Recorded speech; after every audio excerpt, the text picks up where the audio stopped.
we want to get right to that breaking news. State of emergency in North Carolina after a second night of protests. Take a look at these images. Demonstrators and police clashing as hundreds fill the streets there in Charlotte. Another violent night. At least 7 people, including 4 officers, injured. And take a look at this morning's cover of the Charlotte Observer, showing an officer and a protester working together carrying a wounded man. A lot of tension down there. And Robin, you speak with Charlotte Mayor Jennifer Roberts in just a moment. Let's get the latest first from ABC's Eva Pilgrim, who is on the scene in North Carolina. Good morning, Eva.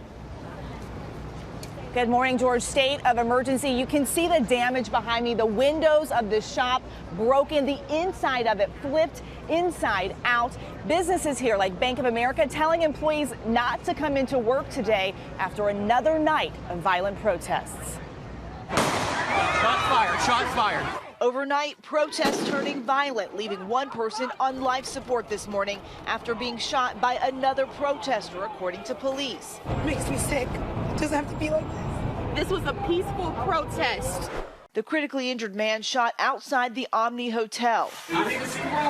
Hotels trying to keep guests safe.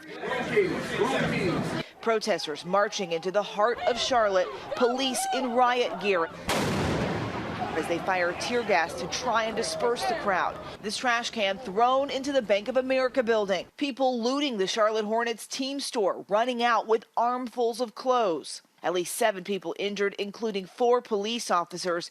This CNN reporter knocked over in the chaos. This man hit with tear gas. The protests in response to the fatal police shooting of 43-year-old Keith Lamont Scott, who was shot outside an apartment complex on Tuesday. The police just shot my daddy 4 times for being black. His daughter Facebook live streaming outside the scene. She says he was reading a book and unarmed, but police say Scott had a gun and wouldn't drop it despite being told repeatedly to do so. Our affiliate WSOC obtaining this photo of what police say is the weapon recovered at the scene. Mr. Scott exited his vehicle armed with a handgun as the officers continued to yell at him to drop it. He got out his car, he walked back there so that they could comply, and obviously compliance still gets you murdered because that's what happened. Authorities identifying the officer who fired the shot as Brentley Vincent, also African American and now on paid leave.